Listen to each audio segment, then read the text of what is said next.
Hey friends, welcome back to the channel. Today we're going to be diving headfirst into the world of potting benches, which I realize is something probably each of you has dreamt about since you were a little kid, right? Well, today I'm going to show you how easy it is, because all you're going to need for this project is two tools. You're going to need a drill and a saw. It could be any kind of saw that you want. It could be a miter saw, it could be a bandsaw, it could be your grandpa's old rusty saw that's been in the garage for 20 years.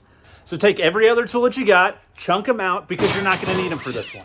And remember, if things don't go as planned, just call it character and embrace the imperfections. All right, let's get started.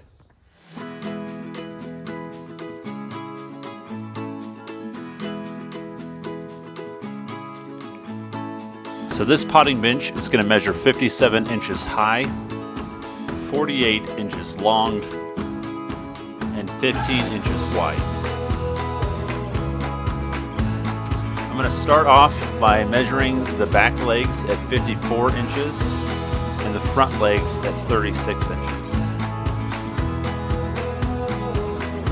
I'm going to lay the front legs down on top of the back legs. I'm going to make a mark so that way I know where to measure the cross beams when laying my tabletop.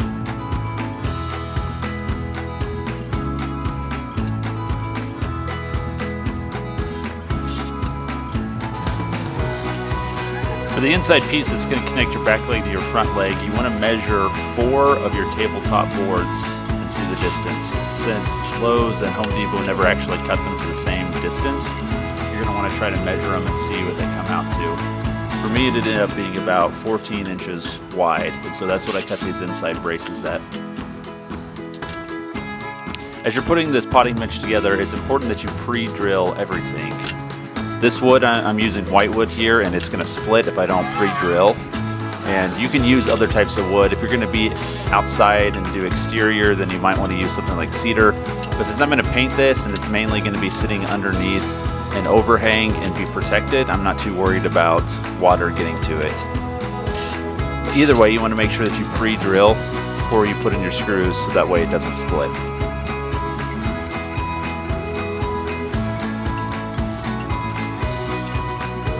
After completing one set of legs, I started to work on the other side. However, everything I do on this set of legs is going to be in reverse. So I want to make sure that my top brace between the legs is facing outwards, flush on the outside, so that way it'll be the exact opposite of the other leg.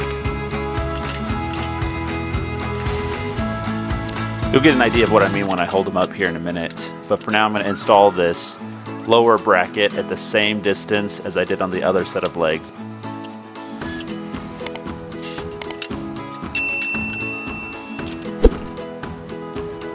Now it's time to brace the two legs together.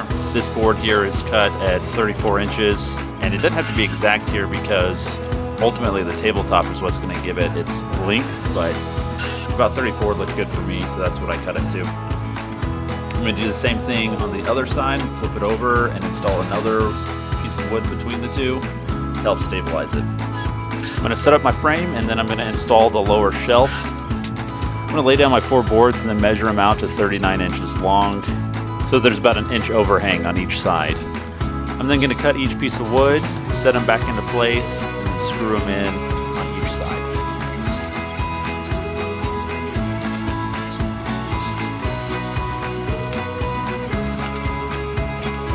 Now, since we're working with 4 different types of wood, it's important to install these support brackets to make sure that the wood doesn't warp and pull in different ways. I'm not really too worried about the look of these because they're going to be on the bottom and nobody's going to see them.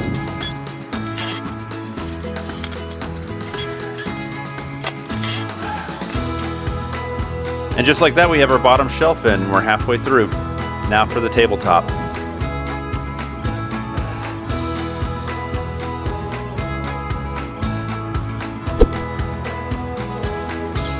Now for the tabletop, I'm going to cut 4 pieces of wood to 41 inches.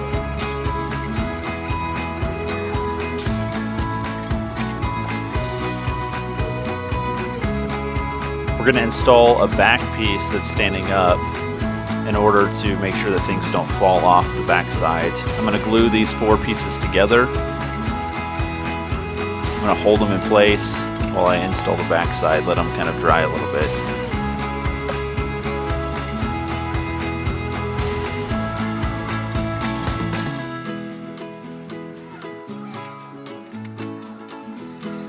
And I'm going to install a brace just like I did on the bottom shelf to make sure that the tabletop doesn't warp.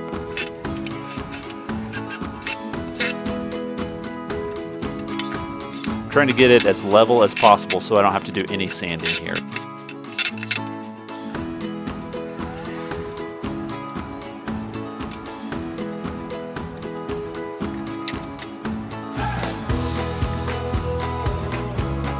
Now while the tabletop is drying, I'm going to measure out and cut some inside pieces that I'm going to put on the inside of my frame in order to attach the tabletop to. I'm going to do this so that way you can't see the screws that allow me to screw in from underneath into the bottom of the tabletop rather than going from the tabletop straight down into the frame, and you'd have those screws that you'd be able to see. So this way the screws are actually hidden and you can't see them.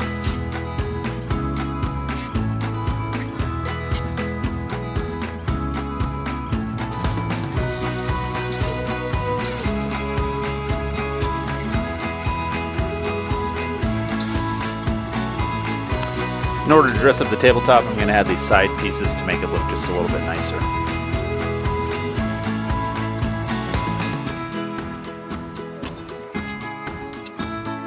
The back piece that sits behind the tabletop, you need to make that flush with the tabletop itself. For me, that ended up being 48 inches, but it might vary for you depending on what type of wood you got. I'm going to level the tabletop on each side, make sure that there's the exact same amount of overhang on both sides, and then I'm going to start securing the different sections together.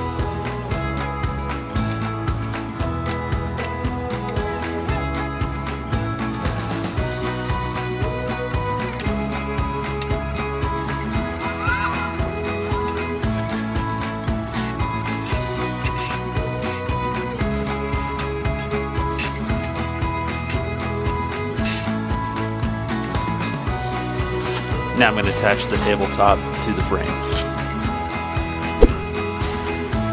Now to attach these decorative side pieces, I'm going to drill at a 45-degree angle, and then I'm going to round out some holes so that way I can bury the screw in. This is by far the hardest part of this project, so if you just wanted to buy some metal brackets and put it on the bottom between the two, that would work just as well. But I decided that I wanted to try to be fancy here, and so this is what I ended up doing. I'm going to add glue to make sure they hold well, and I'm going to attach them on the back first, and then I'm going to attach them through the 45-degree angle holes that I created. And just like that, we've got a beautiful tabletop. Now we're going to make the braces for the top shelf, and if you're using a jigsaw or a bandsaw, you could do something fancy like this kind of cutout, but since I'm going to use a chop saw, I'm just going to be cutting this at a 22-degree angle, and then a straight 90-degree angle. And I'm going to make two of these, one for each side.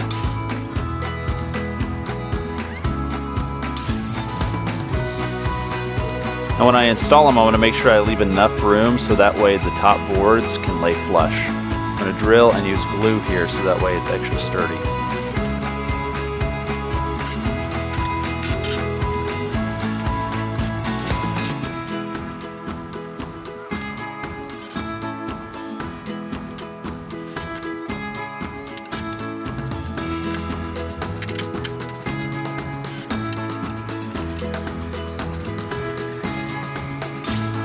For the top shelf, I'm going to cut two boards to be 48 inches long, and this should be the same length as my tabletop below it, and then I'm going to screw them down into place.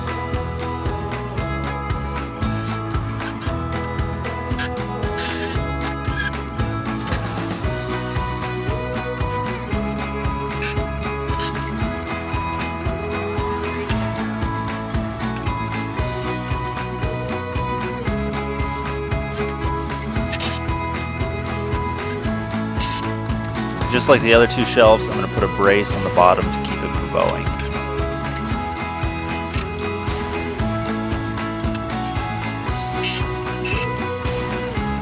Now I'm going to cut another piece of wood the same distance, and I'm going to install it as another backboard to match the bottom shelf right below it.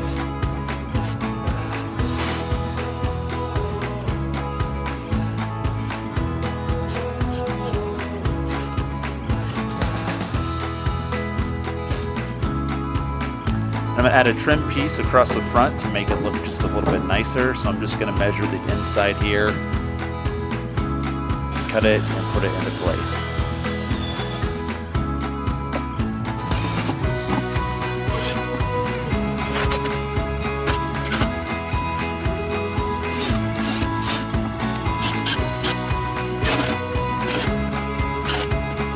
to do the same thing on the bottom shelf in order to make it look unified all the way down.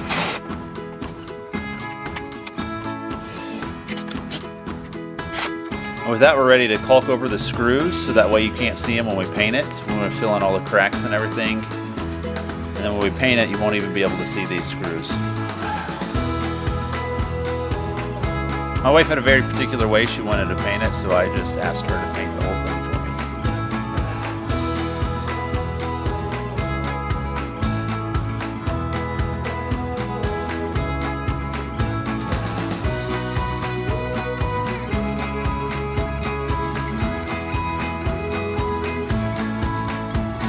And within only 5 hours, we had a beautiful potting bench.